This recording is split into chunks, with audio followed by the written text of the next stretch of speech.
नहमदुहु व नस्तईनुहु व नस्तगफिरुह व नुअमिनु बिही व नतवक्कलु अलैहि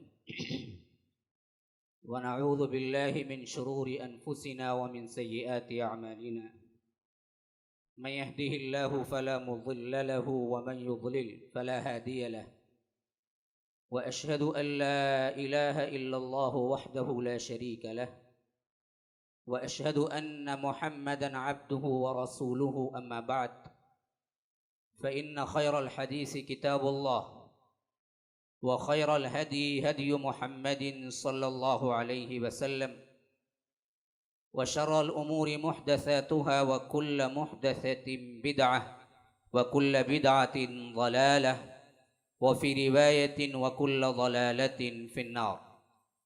फ़अऊज़ु बिल्लाहि मिनश शैतानिर रजीम। बिस्मिल्लाहिर रहमानिर रहीम। व इज़ अख़ज़ना मीसाक़ बनी इस्राईल ला तअबुदून इल्लल्लाह व बिल वालिदैनि इहसाना। व क़ाल तआला वअब्दुल्लाह व ला तुशरिकू बिही शैअन व बिल वालिदैनि इहसाना व बिज़िल क़ुरबा वल यतामा वल मसाकीन वबिज़िल क़ुरबा वल यतामा वल मसाकीन वल जारि ज़िल क़ुरबा वल जारिल जुनुबि वस्साहिबि बिल जंबि वब्निस सबील वमा मलकत अयमानुकुम। वक़ाल अयज़न वक़ज़ा रब्बुक अल्ला तअबुदू इल्ला इय्याहु वबिल वालिदैनि इहसाना इम्मा यबलुगन्न इंदकल किबरा अहदुहुमा औ किलाहुमा फला तक़ुल लहुमा उफ़ वला तनहरहुमा वक़ुल लहुमा क़ौलन करीमा वख़्फ़िज़ लहुमा जनाह अज़्ज़ुल्लि मिनर रहमह वक़ुल रब्बि इरहमहुमा कमा रब्बयानी सग़ीरा। अल्लाहुम्मा अरिनल हक़्क़ हक़्क़न वरज़ुक़ना इत्तिबाअह व अरिनल बातिल बातिलन वरज़ुक़ना इज्तिनाबह। अल्लाहुम्मा अल्लिमना मा यनफ़अुना वन्फ़अना बिमा अल्लमतना वरज़ुक़ना इल्मा। रब्बि इश्रह ली सदरी व यस्सिर ली अमरी वहलुल उक़दतम मिन लिसानी यफ़क़हू क़ौली। ब्रदरान इस्लाम, वाजिबुल एहतराम बुज़ुर्गों, दोस्तों, अज़ीज़ साथियों, अल्लाह तबारक व तआला ने इस दुनिया में इंसान को बहुत ही अहम तरीन बामक़सद ज़िंदगी देकर भेजा। इसीलिए हम देखते हैं कि इस दुनिया में पैदा करने का ऐलान होने के बावजूद रब्बुल आलमीन ने जब इंसानियत के बाबा आदम हज़रत आदम अलैहिस्सलाम को पैदा किया तो ज़मीन में उतारने के बजाय जन्नत में उतारा, ताकि मकसदियत वाज़ेह हो जाए कि किस मकसद के लिए, किस हैसियत से, किस ठिकाने के लिए, किस नतीजे के लिए तुम्हें पैदा किया गया है। आप लोग थोड़ा सा तरतीब में बैठ जाएं, जैसे सफ़ में बैठते हैं, ताकि आने वालों को तकलीफ ना हो। थोड़ा सा हाथ दरमियान में जगह ना छोड़ें, उसी तरतीब में बैठ जाएं जो तरतीब में नमाज में बैठते हैं, तो थोड़े आसानी पैदा हो जाएगी। तो अल्लाह तबारक व तआला ने हज़रत आदम अलैहिस्सलाम को ऐलान करने के बावजूद के वइज़ क़ाल रब्बुका लिल मलाइकति इन्नी जाइलुन फिल अर्ज़ि खलीफ़ा, लेकिन अल्लाह ने पैदा करके जब भेजा तो फरमाया कि वया आदम उस्कुन अंत व ज़ौजुकल जन्नह, तुम और तुम्हारे बीवी जन्नत में रहो। ज़मीन में डायरेक्ट नहीं उतारा, हाँ ज़मीन ही आना था और ज़मीन ही का ऐलान हुआ था, लेकिन एक चीज़, एक मकसद वाज़े हो जाए, उसके लिए अल्लाह तबारक व तआला ने उसी जन्नत में भेजा जिस जन्नत में जाना है बाद में हमको। बाज़ मुफस्सिरीन और बाज़ जदीद तफासिर के करने वालों ने क्या किया है, उस जन्नत को एक बाग बना दिया है। कोई भी ज़मीन का एक बाग था, क्योंकि जन्नत का मतलब बाग है। तो बाज़ों ने इनकार किया और कहा है कि यहाँ पर अल्लाह ने जो हज़रत आदम से कहा कि वया आदम उस्कुन अंत व ज़ौजुकल जन्नह, तुम और तुम्हारी बीवी जन्नत में रहो, तो उन्होंने कहा कि वो जन्नत नहीं है जिस जन्नत में हमें बाद में जाना है, इंशाअल्लाह हम सब जाएंगे, इसका वादा अल्लाह ने रब्बुल आलमीन ने मोमिनों से किया है, वो जन्नत नहीं है। ये कोई दूसरी जन्नत थी जो लगवी एतबार से थी, यानी वो अकीदे वाली जन्नत नहीं है। लुगा के एतबार से जन्नत का मतलब एक बाग है, एक गार्डन है। अल्लाह ने किसी बाग में रखा, जो ऊपर था बाद में नीचे उतरो कह दिया, इसका इनकार किया है। बस जदीद मुफस्सिरीन ने भी, हालांकि ये अकीदे से भी जुड़ती नहीं है, अकल से भी सही नहीं है, नकल से भी सही नहीं है। ये वही जन्नत है जिस जन्नत का अल्लाह ने वादा किया है, उसी जन्नत में रखा। अब उनका सवाल यह है कि अगर उसी जन्नत में रखा तो फिर तो वहां नाफरमानी की सजा ही नहीं होगी। वो जन्नत तो ऐसा मुकाम है जहां पर नाफरमानी भी नहीं है, सजा भी नहीं है। वहां तो अल्लाह राजी ही राजी है और वहां कोई चीज की ममानियत ही नहीं है। जो चाहे करो अल्लाह ताला, वफीहा मा तश्तहीहिल अनफुस व तलज़्ज़ुल अयुन व अंतुम फीहा खालिदून। अल्लाह तबारक व तआला ने उस जन्नत के बारे में फरमाया कि तुम्हारा जी जो चाहेगा तुम्हारे लिए हमने उसमें रखा है। हाँ, कोई चीज की तो वहां जैसे कोई चीज की ममानियत नहीं, तो फिर उस दरख्त के लिए ममानियत क्यों आई? तो वो जन्नत नहीं होगी। हालांकि बात समझिए, जब हम आमाल नामे का हिसाब देकर जब जन्नत में दाखिल होंगे ना, उस वक्त वो जन्नत की सिफत है कि उसमें कोई ममानियत नहीं। वही जन्नत है, जन्नत वही है। जैसे आपको हदीस में आता है ना, अल्लाह के रसूल सल्लल्लाहु अलैहि वसल्लम ने ख्वाब में देखा काबतुल्लाह में हजरत मसीह भी तवाफ कर रहे हैं और साथ में दज्जाल भी पीछे पीछे है। हालांकि काबतुल्लाह में दज्जाल नहीं जाएगा और नबी का ख्वाब सच्चा होता है। तो अल्लाह के रसूल सल्लल्लाहु अलैहि वसल्लम ने फरमाया कि मैंने देखा कि ऐसे ऐसे सिफात के क्या है, मसीह भी साथ में थे, दज्जाल भी साथ में था, जबकि काबतुल्लाह में दज्जाल दाखिल ही नहीं होगा। तो फरमाया कि दज्जाल इस वास्ते दाखिल होगा कि जब क़ियामत की निशानी बन के आएगा तब नहीं दाखिल हो सकेगा, इससे पहले आएगा तो दाखिल हो सकता है। वो खास खुसूसियत के साथ आएगा तो फिर दाखिल नहीं होगा। इसीलिए इब्ने सायद या इब्ने सय्याद नामी एक शख्स था जिसको हजरत उमर कसम खा के कहते थे दज्जाल है, और वो हज को भी आया उम्रे को भी आया, साथ में कहता था कि देखो मैं हज भी कर रहा हूं तुम्हारे साथ, उम्रा भी कर रहा हूं, फिर भी मुझे तुम दज्जाल कहते हो। उस वक्त नहीं आ सकता जब वो क़ियामत की निशानी बन के आएगा। वैसे ही उस जन्नत में कोई ममानियत नहीं है जो हिसाब किताब के बाद जाएंगे। लेकिन जन्नत वही थी जहां पर रब्बुल आलमीन ने उन्हें रखा, ताकि मालूम हो जाए कि इसी जन्नत को पाने के लिए तुम्हें जिंदगी जो दी जा रही है उसको इस्तेमाल करना, वो कोई और यूज है ही नहीं तुम्हारी जिंदगी का। यह मकसद वाजे होना है। असल में मैं इस वास्ते इस जन्नत की जरा तफसील बताया।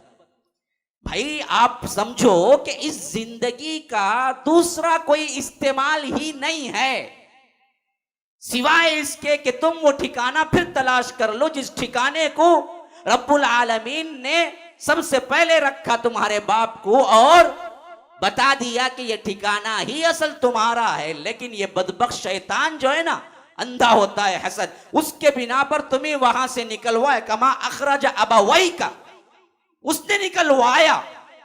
जैसे बाबा आदम और अम्मा हव्वा को निकलवाया, वैसे तुमको भी निकलवा के छोड़ेगा। तो जरा तैयारी करके रखो, कहीं जहन्नम न चले जाओ, कहीं इस जन्नत को मिस ना कर दो, इस जन्नत से गाफिल ना हो जाओ। इस वास्ते वहां पर रखा, फिर भेजा तुम्हें कि क़ियामत तक आने वाले इंसान अपना अपना तज्जिया कर लें और उस जन्नत के लिए काम करें। उसके अलावा कोई मकसद नहीं है, सब जिम्नी है। तुम अच्छे एक बहुत बड़े मालदार बनो, तुम अच्छे एक बहुत बड़े इंजीनियर बनो, तुम अच्छे एक बहुत बड़े डॉक्टर बनो, तुम अच्छे एक बहुत बड़े क्या है साइंटिस्ट बनो, ये सब सानवी हैसियत दूसरी दर्जे में है। असल एक दर्जा तुम्हारा है जिसके लिए जिंदगी अता हुई है। उस जिंदगी में वो काम कर लो, बकिया सब मिल गया साथ में, तो वो कहते हैं ना जी, सोने पे सुहागा, सोने पे सुहागा हो जाएगा। वरना ना मिले तो भी कोई मसला नहीं, लेकिन असल जिस मकसद के लिए आए हो उतना तो पास कर लो। यही वो दावत है जिसको हम भुला बैठे, मजमूई तौर पर भुला बैठे। हमने इसका बिल्कुल बरअक्स एक निजाम जो बनाया, वो क्या था? पैदाइशी तो हम मुसलमान हैं ही, अब ला इलाहा इल्लल्लाह मुहम्मदुर रसूलुल्लाह हमने क्या है बचपन से क्या है कहते सुना, माँ बाप को सुना। हम तो क्या पैदाइशी एतबार से अपने आप को मुसलमान, इस हैसियत से कभी कोई तकलीफ नहीं आई हमको। तो अब रहा क्या है दूसरी बात, जो मजहबी रसूमात हमको याद दिला दिए गए, किसका खानदान किस एतबार से नजदीक था इस्लाम से, जितना वो ले लिया वही सब कुछ समझ गए इस्लाम। किसी ने 5 वक्त नमाजें ले ली, या कोई अज़कार ले लिए, कोई ईद बारात में क्या है कपड़े वगैरह लेने ले लिए, कोई और रस्म ले ली, कोई फातिहा दरूद ले लिया, कोई पंजा झंडा ले लिया, कोई तेजा 40वां ले लिया, जो जो ले लिए वो उनके अंदर आ गया, उसी पे फिर डगर पे जिंदगी गुजरती मर जाती। हालांकि ये चीज इस्लाम है भाई, ये इस्लाम का जुज है, यानी जो गलत बातें वो तो इस्लाम में है ही नहीं, जो सही बातें हैं वो इस्लाम का जुज है, इस्लाम का कुल नहीं है। हमने जुज को कुल समझ बैठा। अब देखिए ना, अगर आप 5 अरकान में भी 100% फिट हो गए जो इस्लाम के हैं, और 6 अरकान जो कि ईमानियात में से हैं 100% फिट हो गए, तो भी आपने अरकान फिट करे, कुल नहीं, जुज का जो बुनियाद थी उसको आपने मुकम्मल किया, हालांकि उसमें भी फिट नहीं है। आप जरा गौर से सुनिए मेरी बात को, ठंडे दिल से गौर कीजिए, क्या समझाना चाहता हूं मैं। असल में कोशिश इंतहाई कर रहा हूं कि यह आधे घंटे में जुम्मे में एक कोई पैगाम दे के रुखसत करूं जो कि अगले जुम्मे तक आपके सोचने पर क्या है कम से कम असर डाले, आप उसको अपने माइंड में लाएं जरूर। ये नहीं कि आए बैठे वक्त गुजारा एक जुमा के लिए, एक रस्म है खुतबे के लिए, कुछ बैठना ही बैठना, इस वास्ते मजबूरन बैठ गए, 2 रकात नमाज पढ़ ली निकल गए, नहीं। जरा अल्लाह के लिए सोचो, ये जो वक्त दे रहे हैं इसमें क्या हम लेके जा रहे हैं। इस्लाम के 5 अरकान, बुनियल इस्लाम अला खम्स हो गया, शहादतु अल्ला इलाहा इल्लल्लाह व अन्ना मुहम्मदुर रसूलुल्लाह हो गया, व इकामिस सला व ईताइज ज़का व सौम रमज़ान व हज्जिल बैत हो गया। 5 अरकान तौहीद शहादतैन 2 मिला के 1, नमाज रोजा हज ज़कात 4, मुकम्मल कोई कर ले तो भी क्या हुआ, कुल इस्लाम है। फरमाया बुनियल इस्लाम है, इस्लाम की बुनियाद है, कुल नहीं है, न दीवारें हैं, न छत है, न फ्लोरिंग है, न तज़ीन है, न पेंटिंग है, न खूबसूरती है, कुछ नहीं हुआ है। घर को पिल्लर उठाए हैं आप, पिल्लर। अब कोई बदबख्त खाली अपने घर का पिल्लर उठा के कहेगा आओ भाई दावत है मेरे घर में, और जाके देखिए आप वहां पिल्लर हैं 5, क्या जी हो गया घर मुकम्मल। पागल थोड़ी, क्या जी पिल्लर रख के अभी बुला लिए घर, कहाँ जी छत कहाँ है जी, दीवारें कहाँ है जी, पेंटिंग कहाँ है जी, कमरे कहाँ है जी, दीवार ये फ्लोरिंग कहाँ है जी, पूछेंगे नहीं। ये तो पिल्लर है ना भाई, पिल्लर। अल्लाह के रसूल ने पिल्लर बताया तो हमने उसे पूरा घर समझ लिया, जबकि अल्लाह के रसूल ने घर की तशबीह दी बुनियाद से ही। ये बुनियाद 5 हैं तो घर कहां, अभी दीवारें बाकी हैं, छत बाकी है, फ्लोरिंग बाकी है, प्लास्टरिंग बाकी है, तज़यीन उससे ज्यादा जो करोड़ों का खर्चा करता है। दीवार वगैरह पर कोई खर्चा नहीं करता, अंदर की ईंट क्या है, बार फोखल भी रख के बंद देते, तुम्हें क्या है मेख मारेगा तो तुम्हारा हाथ अंदर चल जाता, वो हालत हो जाती दीवार की। लेकिन दीवार के ऊपर जो आखिरी नजर आने का है उसे बहुत खर्चा करता बंदा, टाइल्स लगाना, मार्बल लगाना, नहीं उससे ज्यादा कहते भी और आया है तो वो लगाना, क्या क्या नहीं करना सब कर, तज़ीन पे ही पूरा खर्चा है। आज तो है ही दुनिया तज़ीन के पीछे भागती है। हाँ, पूरी दुनिया जो भाग रही है ना भाई, किस पे भाग रही है जरा देखो, ब्यूटी पार्लर पे लाइन है और ब्यूटी आइटम्स पे लाइन है, और उसके बाद हलाल ब्यूटी अलग करते हैं। फोन आकर वो पूछते मौलवी साहब हलाल ब्यूटी करे जा क्या, वो क्या मालूम नहीं हलाल ब्यूटी, वो हलाल ब्यूटी हराम ब्यूटी से ज्यादा कॉस्टली रहती, वो अलग। अच्छा जी, वो हलाल ब्यूटी क्या आते भी जरा देखो, क्रीमा का तो वो 10 रुपए में मिलने वाली क्रीम हलाल ब्यूटी होते ही 20 रुपए हो जाती। अब कर रहे बहुत से लोग, अब उसी पे उन्हें काला कलोटा, उन्हें कितने साबुना से नहाया तो भी गोरा नहीं होता, उन्हें भी खुशफहमी में आको 10-15 क्रीमा लगा को निकलता। उसेश मालूम कौन सा क्रीम लगाया था क्या भी नहीं, खासकर यहाँ का काला कहाँ भी गोरा नहीं होता, याद रखिए। हिंदुस्तान का काला है तो फिर दुनिया में कहाँ भी गोरा नहीं होता उन्हें। इंडिया का गोरा कौन भी है ना, उन्हें कहाँ भी काला नहीं होता। यहाँ का गोरापन असल गोरापन कहाँ गया तो भी नहीं। तो बेरे कैफ बताने का मकसद पूरा ब्यूटी तजीन पे जा रहा है हमारा, हर चीज तजीन पे लाखों खर्चा कर रहे हैं। दुकान हो, मकान हो, अपना हो, घर हो, बच्चे हो, बीवी हो, सब इस पे ही। तो अब ये तजीन इस्लाम है क्या? कहां गया भाई हमारा तजीन इस्लाम? बुनियाद तो आ गई, दीवारें, छत, तजीन कहां है? अरे तजीन ही तो है भाई असल, तुम्हारी नजर में तो वही है ना, तो कहां है? खूबसूरत इस्लाम पेश करो ना जरा अपने भाइयों के सामने, अपने गैर मुस्लिम लोगों के सामने दावा करने का जाता इन्हें काई को। पहले तू तजीन, तू बन जा मुकम्मल मुस्लिम, तू खुद अपने आप में एक दावत है, शुहदा अलन्नास, तू खुद है एक बहुत बड़ा दावत। तेरा किरदार दावत, तेरा अखलाक दावत, तेरी जुबान दावत, तेरा चलना फिरना दावत, तेरी तिजारत दावत, तेरी मुआशरत दावत, तेरे रिश्तेदारों से मिलना दावत, तेरी बीवी बच्चों से सुलूक दावत, ये पूरी दावत ही तो है भाई, उसके अलावा कोई चीज है नहीं ना। हमेशा गवाह बन के निकलते हैं ना जी हम, लेकिन हमने क्या किया, उसको अलग उठा के रख दिया।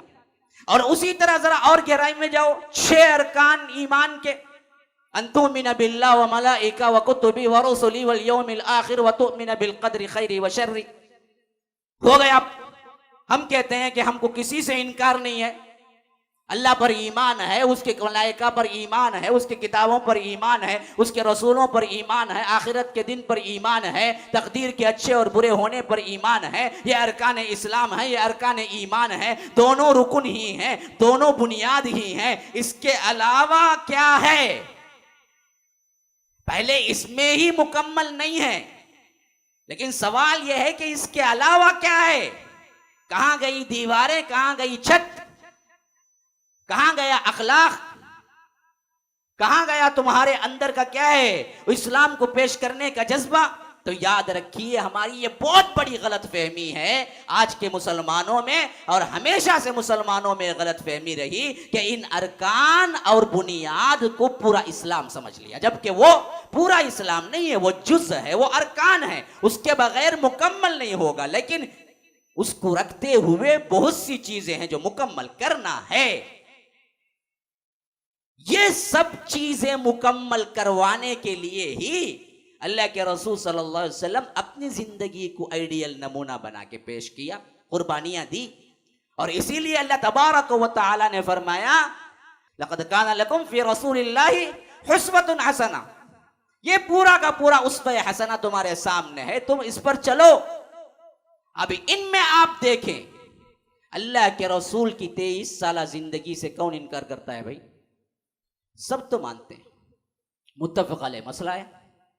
40 साल में नबूवत अता हुई, 60 पर 3 साल में वफात हुई, 40 और 60 पर 3 निकालो, 20 पर 3 साल, इसमें कौन सा इख्तिलाफ है? किसी का इख्तिलाफ नहीं है, कोई झगड़ा नहीं है। बड़े बड़े अमीर मसाइल निकाल के झगड़ते झगड़ते थकते नहीं। जो उसूली एतबार से मशहूर तरीन चीजें हैं, कम अज कम उसको मान के तो चलो ना, तुम्हें राह तो मिल जाएगी। 23 साल नबूवत की जिंदगी से किसको इनकार है? किसी को इनकार नहीं। और 23 साल नबूवत की जिंदगी रोल मॉडल अल्लाह ने करार दिया, इससे किसको इनकार है? किसी को इनकार नहीं। और अल्लाह के रसूल सल्लल्लाहु अलैहि वसल्लम ने इस 23 साल में सबसे ज्यादा जिसको अहमियत दी, उससे किसी को इनकार है? नहीं। तो किसको अहमियत दी? जरा गौर करके देखो, क्या 23 साल जिंदगी में अल्लाह के रसूल तुम्हें यह बताया कि किस तरह खाने खाना है, किस तरह जवान बनना है, किस तरह क्या है जिंदगी में सियासत करनी है, किस तरह तुम्हारे अंदर क्या है दूसरे इल्म फनून, इंजीनियरिंग, डॉक्टर या फला फलकियात के माहिर या फला, कौन सी चीज था जिसमें 20 पर 3 साल अल्लाह के रसूल ने फोकस किया, लगा दिया? जहन नहीं जा रहा। कौन सी चीज? एक तौहीद ही तो थी, इसी पर तो 20 पर 3 साल लगा दिया। इसी के तरफ बुलाते, इसी के लिए मार खाते, इसी के लिए तकलीफें बर्दाश्त करते, इसी के लिए अपना तन मन धन लगाते, इसी के लिए जंगें क्यों जी हुई? रहमतुल लिल आलमीन, फिर जंग क्यों? वो तो सरापा रहमत थे ना भाई। सरापा एक्सक्यूज करने वाले थे, सरापा माफ करने वाले थे। अल्लाह के रसूल की जात के एतबार से कत्ल करने के लिए आया था। वो जो बद्दू, मशहूर तरीन तिरमिजी की रिवायत, जिसमें वो उठा के पूछा था, जबकि अल्लाह के रसूल तन्हा दूर सहाबा से अकेले सो रहे थे, उन्हीं की तलवार को उठा के पूछा था, बताओ कौन बचाएगा। अल्लाह के रसूल सल्लल्लाहु अलैहि वसल्लम ने कहा कि मेरा अल्लाह मुझे बचाएगा। उस तवक्कुल को देखा तो खुद अल्लाह ने ये कैफियत उसके ऊपर तारी की कि कब कभी तारी हुई और तलवार गिर गई, और उसी तलवार को अल्लाह के रसूल सल्लल्लाहु अलैहि वसल्लम ने उठा लिया और पूछा कि अब बता तुझे कौन बचाएगा। इसी वास्ते मुशरिक का अकीदा बड़ा फुसफुसा होता है, मजबूत भी नहीं है, बड़ा फुसफुसा होता है। कोई भी हो, ये झुकता ना देखो, गंडे को झंडे को बंडे को, उन्हें कहां भी झुकता, उसके बाद बैठे बैठे उठा को 100 रुपए दे लो झुक जाऊंगा। मुशरिक है ही, क्योंकि अकीदा पहले ही खराब है। वही मुवाहिद देखो, एक अल्लाह को मानने वाला देखो, 10 करोड़ भी दे लो झुके बोलेगा गर्दन कट जाएगी, नहीं झुकूंगा बोलेगा। आज भी देखो तुम किसका अकीदा मजबूत है। ये दरगाह पो इधर उधर जो जितने झुकते ना, मिनिस्टर पर भी झुकते हो लगा, आदमी वही झुकते, बात चुपके थे भी झुकते, कौन थे भी कहते भी तारीफ करता तो झुक जाते। अच्छा के झुकना इतना होता है इनका, इनका सलाम ही झुकना होगा। उसके बाद वनक्कम, अब वनक्कम बहुत से लोग हमारे लोग ही बोलना शुरू कर लिया। ये वनक्कम का मतलब क्या होता है, मैं झुकतू, मैं इबादत करतू, वो मतलब है उसका। वनंग बोलते हो, क्या बोलता, इबादत करना, वनक्कम उसी से निकला है। वो बोलता सो अलग क्या है, अभी जरा आधा गर्दन नीचे डालने को बोलता, वनक्कम कर को बोलता। अभी क्या हो, सलाम का तरीका ना भाई, अरे बेवकूफ सलाम में शिरक आया तो कैसा तरीका तेरा, शिरक है उसके अंदर। कोई बड़ा से बड़ा मिनिस्टर क्यों ना आ जाए, मैं नहीं बोल सकता भाई, वो ये अकीदा होता, तू रहेगा तू बहुत बड़ा मिनिस्टर रहेगा, तुझे मैं ये नहीं बोल सकता, इसमें शिरक की वो आती है। वही जो हर जगह झुकता ना, उन्हें नक्को नक्को बोलाते हैं, वनक्कम वनक्कम, झुकता उसका नीचे पड़ जाना, वो है इतने उसके पास अकीदे की कोई पुख्तगी। तो ये मुशरिक का अकीदा बड़ा फुसफुसा होता है, फुसफुसा। तो इसी वास्ते अल्लाह के रसूल ने तलवार उठाई, पूछा अब बता तुझे कौन बचाएगा मुझसे। थर थर कांप के कहा कि आप ही, अब आप ही बचा सकते हैं। अब जो कातिलाना हमला किया, काबू में आ गया, हमें दिन में छोड़ते। एक तो जुर्म कातिलाना हमला किया, दूसरा जुर्म उस वक्त किया जब सो रहे थे, तीसरा जुर्म खुद क्या है, हमारी तलवार उठा के किया। अब चौथी सबसे अहम तरीन बात, हाथ में अब पावर भी आ गया हमारे, तो हम होते तो छोड़ते, छोड़ते क्या। कभी देखना वो मौका मिलता, क्या बोल को देख ले रहा था, सग्गा भाई को देख ले रहा था, मिलते ही जो डालता देखो पीछे से, उसे 10 साल तक उसे क्या है, वो जख्म सहते सहते उन्हें भूलता नहीं। उन्हें भाई मेरा भाई होगा करा, भाई जरा नीचे गिरा भाई, पूरा खत्म कर छोड़ डाला भाई, बोलता। ये हमारी चाल, ठेकड़े की चाल। हम ऐसे ही इंतकाम लेने में तो दरिंदों से भी बदतर है, ऐसे लोग हैं बाकायदा। तो कब जरा सी इसकी क्या कोई कमजोरी हाथ लगेंगी, वो देख ले हो रहा था, हाथ लगी बोलो उसे क्या है, बर्बाद करके छोड़ने तक इसे तशफ़ी नहीं होती। ये हालत यहां तो बाकायदा उसूल था, चाहा तो सब कुछ कर सकते थे, लेकिन अल्लाह के रसूल ने पूछा ये काम जो किया मैं तुझे क्या करूं, इस्लाम कबूल करता है? कहा कि नहीं जी नहीं करता मैं। तो अल्लाह के रसूल ने कहा जा आजाद कर दिया तुझे, कोई इंतकाम नहीं लिया।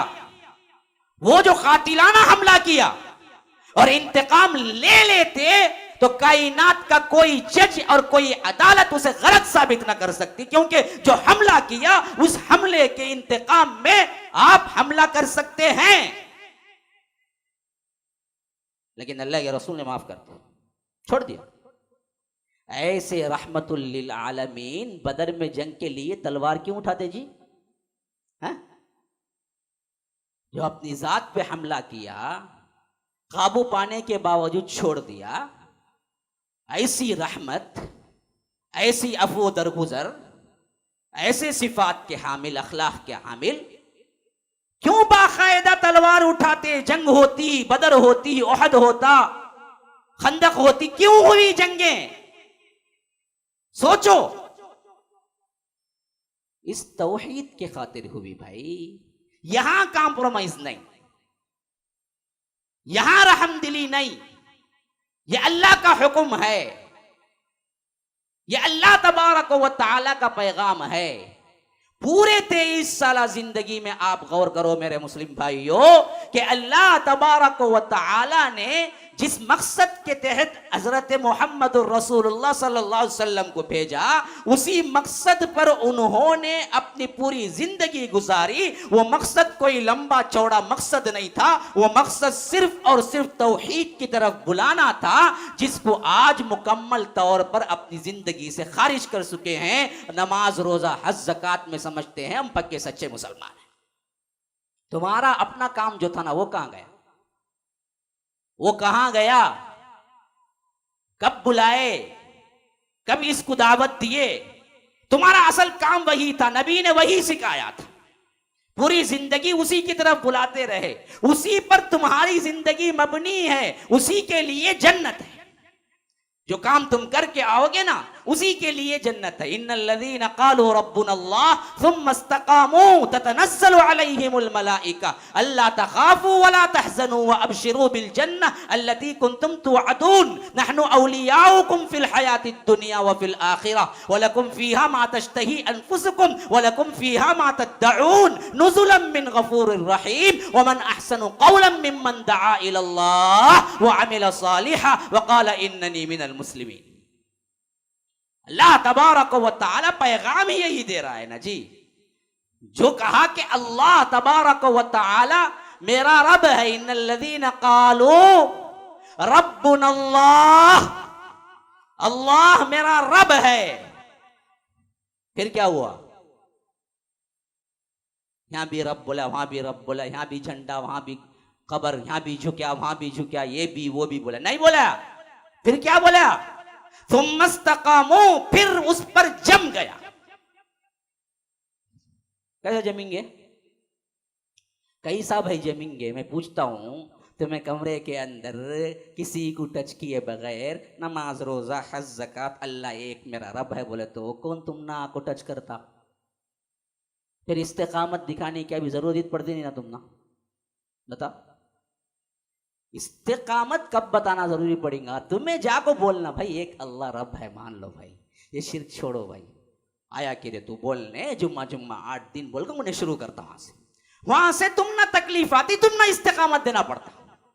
तुम्हें अलग से किसी को बोले बगैर नमाज, रोजा, हज, ज़कात अपनी जिंदगी में मगन, अल्लाह एक है बोले तो तुम ना कौन टच करता?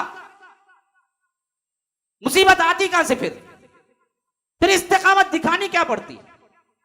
सोचो, इस्तिकामत को कब काम है? जब तुम बोलोगे ना तब काम है इस्तिकामत को। जब तुम बोलोगे नहीं, इस दावत को फैलाओगे नहीं, इस दावत के लिए दाई नहीं बनोगे, इस दावत के लिए खुद अपने आप को मिसमार नहीं करोगे, याद रखो तुम पर कोई मुसीबत नहीं आती। अकेले आराम से तुम क्या है, प्रैक्टिकल मुस्लिम हो तो कोई टच नहीं करता तुम ना। मैं प्रैक्टिकल बोलता हूं। हत्या के ब्राह्मण और आरएसएस जैसा इंसान भी बड़ा नमाज रोजा पक्का रहेगा तो अस्सलाम वालेकुम भाई एफडी रिकरिंग करके बोल को उन्हें भी खुश खुशी जाता, उसे भी कोई टचिंग नहीं, उसे कोई खतरा भी नहीं उससे। उन्हें है बा, उन्हें अच्छा आदमी बा, उन्हें नमाज पढ़ लेता, खाली आसमान के ऊपर की बात करता, नहीं जमीन के नीचे की बात करता, ऊपर आताश नहीं उन्हें दुनिया में, उन्हें भी धंधे उसका दीन धंधे बोलो, उन्हें टच करता है। मसला कहां? जब देते दावत वहां से इस्तिकामत शुरू होती, नहीं तो इस्तिकामत की जरूरत ही नहीं है। वही जिंदगी हम गुजार के समझते हैं बहुत बड़े कारनामा अंजाम दे रही।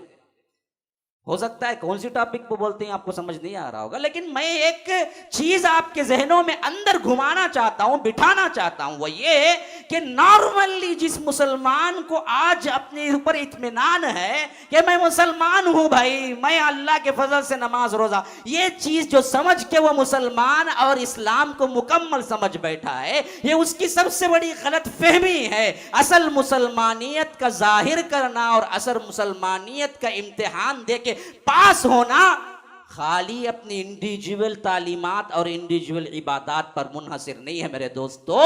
इसके लिए अपना मिशन बना के जब उतरोगे तभी असल इम्तिहान भी होगा, तभी पास भी होगे और तभी इस्तिकामत भी आएगी। उन्हीं मुस्तकीम लोगों के बारे में फरमाया कि ततनज़्ज़लु अलैहिमुल मलाइका, हम मलाइका नाजिल करते हैं उनके आखिरी वक्त में या उनकी जिंदगी में जब भी मुश्किल आती है। दोनों चीजें हैं, एक तो वो है कि जब भी मुश्किल आएगी हम मलाइका से उन्हीं मदद करेंगे, एक आखिरी तशरीफ वो भी है जो कि उलमाए मुफस्सिरीन ने कहा है कि ये जिंदगी अपनी तौहीद के लिए लगा के परेशानी मसाइब व आलाम उठा के जब रब्बुल आलमीन अपने लिए बुलाएगा, अपनी मुलाकात के लिए बुलाएगा, रूह निकालने के लिए फरिश्तों को भेजेगा, तो उस वक्त फरिश्ते जो आएंगे ना वो मलाइका वो होंगे जो आपके लिए खुशखबरी साथ में लेके आएंगे। वो ततनज़्ज़लु अलैहिमुल मलाइका होंगे, वो मलाइका आके कहेंगे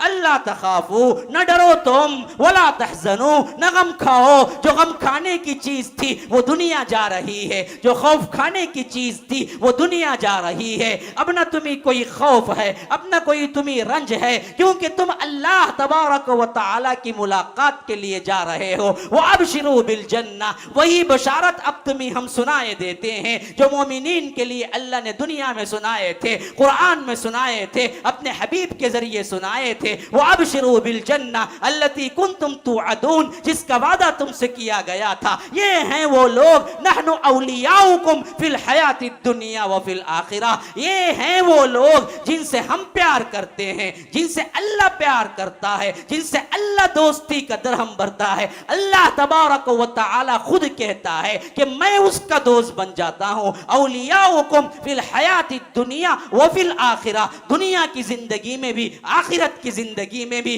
क्यों फरमाया आखिरत भी दुनिया भी? इस वास्ते कि दुनिया में जब अल्लाह तबारक व तआला की तौहीद का काम करोगे तो अल्लाह तबारक व तआला तुम्हारा दोस्त होगा। दुनिया में तुम नमाज पढ़ो, रोजा रखो, लेकिन असल काम न करो, तुम अपनी जिंदगी में लगे रहो, अपने पैसे जोड़ने में लगे रहो, अपना माल बढ़ाने में लगे रहो, अपनी जिंदगी को क्या ऐशो आराम में गुजारने में लगे रहो। बताओ अल्लाह तबारक व तआला का साथ तुम्हारे होगा? फिर अल्लाह क्यों बोलता है कि आखिरत के साथ दुनिया में भी हम उसके दोस्त होंगे? दोस्त कब होगा रब? जब तुम अल्लाह का काम करोगे, तौहीद का, तुम्हारे अपने काम करोगे, तुम्हारे अपने मनमानियां होंगी, तो वहां दोस्त नहीं होगा। दोस्त तो उस वक्त होगा ना जी। तो याद रखो मुसलमानों, इस चीज को अगर आज कम से कम 10 आदमी भी कबूल कर लें, ये दावत मेरी, और इस पर कमर बस्ता हो जाएं, अपनी जिंदगी चेंज कर लें और तौहीद के लिए आप क्या हैं वक्त निकाल लें और जिंदगी का एम अल्लाह की दावत, अल्लाह के दीन की दावत को बना ले, तो बईद नहीं कि अल्लाह तबारक व तआला हमारे जिंदगियों को पलटा दे, इनकलाबात रोनुमा हो जाए। कुछ भी नहीं हुआ, कुछ भी नहीं हुआ, 1% भी नहीं हुई तब्दीली, लेकिन मौत तो आनी है, मौत तो आनी है। और मलकुल मौत जब निकालें रूह, तो आप सबको मालूम है, तो एक तो सुनवाई के एतबार से सबसे पहली पेशी मौत निकालते ही क्या है, रूह के एतबार से अल्लाह तबारक व तआला के सामने होती है सबसे पहले। जैसे अल्लाह के रसूल कहते हैं कि मलाइका अगर वो अच्छा है तो जन्नत का कफन, जन्नत का कपड़ा, जन्नत का बेहतरीन लिबास, या बुरा है तो तारकोल का लिबास लेके उसके रूह को लपेटते, तो हदीस के अल्फाज हैं कि वो रूह एक आंख पलक झपकते की देर नहीं लगती, एक फरिश्ता दूसरा फरिश्ता, दूसरा तीसरा, तीसरा चौथा पांचवा छठा, यहां तक कि वो आसमानों के दरवाजे उसके लिए खोल दिए जाते हैं और वो मलाए आला तक पहुंच जाता है। वहां अल्लाह तबारक व तआला से बातचीत और पेशी होने के बाद दोबारा फिर जिस्म में लौटा दी जाती है, यहां तक कि मुनकर नकीर सवाल करते हैं। तो पहली पेशी एक होती है जहां पर उसका इस्तकबाल आसमानों में होता है। बुरा होता है तो अल्लाह के रसूल सल्लल्लाहु अलैहि वसल्लम ने फरमाया कि ला तुफत्तहु लहुम अबवाबुल जन्नह, अल्लाह तबारक व तआला उसके लिए जन्नत के दरवाजे खोलते नहीं।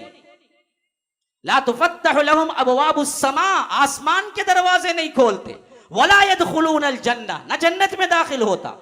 तो पहली पेशी निकलते ही आसमान के दरवाजे खुलते हैं और रूह निकल के जाती है रब तक, रब से एक मुलाकात पेशी होती है, फिर इसके बाद वो पेशी के बाद ही मुनकर नकीर के सवालात के लिए फिर दोबारा लौटती है कब्र में रूह। तो इस पेशी में तो कामयाब हो ही जाओगे। अल्लाह पूछे कि क्या करके आया है? अल्लाह तेरा दीन का काम करता रहा यहां तक के मौत आ गई। मेरा एम, मेरा मकसद कुछ और दूसरा नहीं था, जो भी था उसी के लिए भागता रहा, दौड़ता रहा। तेरा दीन गालिब आ जाए, तेरे साथ शिर्क करने वाले तेरी पहचान पा जाएं, तेरी मारिफत पा जाएं, यही जिंदगी का एम लिए घूमता रहा, यहां तक कि रब तूने मुझे बुला लिया। 40 की उम्र में बुलाया, 45 की उम्र में बुलाया, 50 की उम्र में बुलाया, 90 की उम्र में बुलाया या 150 की उम्र में बुलाया, लेकिन है तो जाना वहां एक माजिरत के लिए। कुछ भी ना होता दुनिया के अंदर इनकलाब, लेकिन वहां तो माजिरत के लिए तो हो जाएगा ना जी, इंतजाम तुम्हारा। तो इस हैसियत को क्यों भूल जाते हो? वही शिर्क करने वाला आता है तो अल्लाह के रसूल ने फरमाया कि वहीं से उसे फेंकना, आसमान दुनिया से नहीं, मलाए आला से रूह को फेंका जाएगा तो क्या हालत होगी। कभी किसी ऊपरी जगह से गिर के देखिए क्या हालत होती है। एक दो महाड़ी से भी गिरेंगे ना, वो हवा के दबाव के साथ कटते हुए जो गिरता है ना बंदा, उसी में उसकी हड्डी फसली एक हो जाती है। वो गिर के चोट लगे या ना लगे, उसका एक दबाव है। उसीलिए छोटे बच्चे जो गिरते हैं कभी कभार, नीचे गिर के उसको चोट लगे या ना लगे, खुद ब खुद वो हवा के दबाव से उसके अंदर के भेजे वगैरह क्या है, रगें हल जाती है, बच्चा मर जाता है। तो ज्यादा ऊपर से आप हाथ में पकड़ भी लें तो जीता नहीं है बहुत से बच्चे, खाली ऊपर से गिरने का है। सातों आसमानों से फेंकेगा मलाए आला से, दरवाजे खोले नहीं जाएंगे और वहां से फकअन्नमा खर्र मिनस समा फतख्तफुहु तैर औ तहवी बिही रिह फी मकानिन सहीक। सूरह हज में फरमाया अल्लाह उसको उठा के यूं फेंकेगा, वो रूह को खर्र मिनस समा, आसमान से यूं गिरती आएगी। फतख्तफुहु तैर, अब अल्लाह को इसकी कोई परवाह नहीं कि वो आती हुई रूह को कोई परिंदा उचक ले जाए या वो गिरती गिरती किसी कोहे काफ में जाके दफन हो जाए, उससे कोई परवाह नहीं। अल्लाह को जाके कहां जाके पड़े उससे कोई परवाह नहीं, अल्लाह उठा के उसको फेंकेगा। उसके बाद ही फिर उसका भी मुनकर नकीर का सवाल जवाब है। एक पहली कंडीशन है रूह निकलते ही, रूह निकलते ही कहां जाती है? रूह निकलते ही रब की तरफ जाती है और पहली पेशी वो होती है। हाँ तुम उसको दफनाओ न दफनाओ, जलाओ या कुछ और करो, रूह निकलते ही एक मंजिल है उसकी,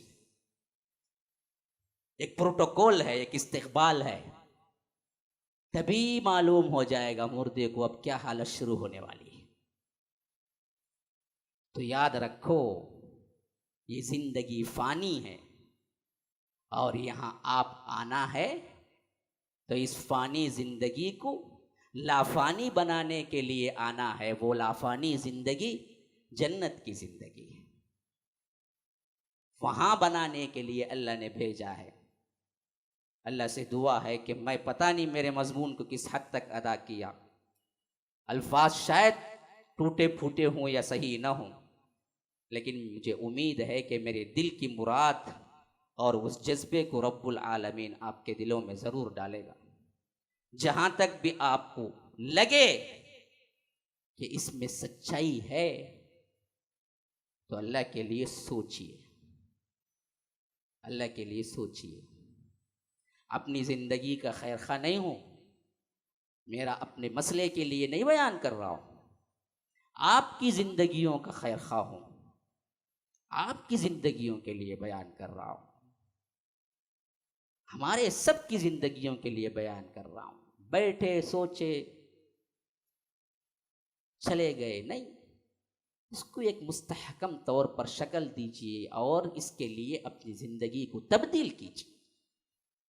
अल्लाह समझ की तौफीक अता करे, अमल की तौफीक अता करे। हादा व बिल्लाहि तौफीक व सल्लल्लाहु वसल्लम अला नबिय्यिना मुहम्मद। अस्अलुल्लाह ली व लकुम व लिसाइरिल मुस्लिमीन मिन कुल्लि ज़ंबिन फस्तगफिरूह इन्नहु हुवल गफूरुर रहीम।